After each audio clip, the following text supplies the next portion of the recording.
ғалымдар бұл әлемдегі инновацияның, алға дамудың, мынау жаңарудың басында тұратын үлкен тұлғалар.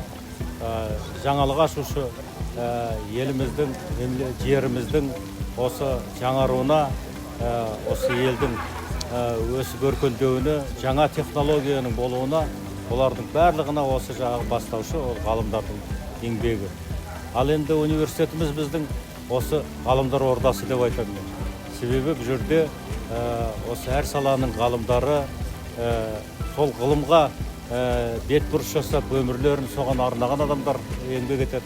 Біздің ғалымдарымызға үлкен платформа жасалды, үлкен жағы зертханалар алынды.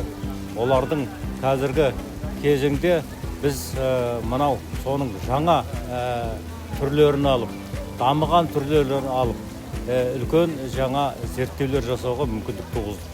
Енді ертең солардан нәтиже тосамыз, сол ғалымдарымыз ертең біздің осы жерден үлкен экономикамызға өзінің үлесін қосатын жақсы туындыларды, осы жерден жақсы зерттеулердің бетін ашады деген сенімдемін.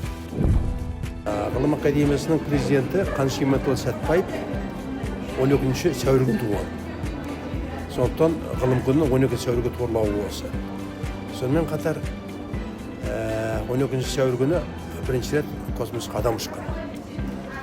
Бұл енді шынын айтатын болсақ, көбін айтуға тұралық, ауыстыруға айтуға тұралық іс-шара.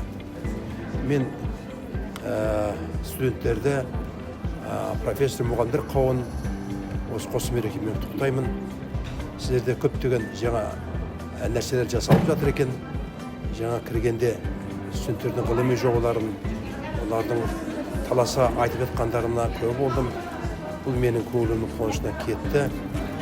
Енді ғылым академиясы, қыздар педагогика институты бірге қол ұстасып жұмыс істейді ғой дейтін үмітім бар.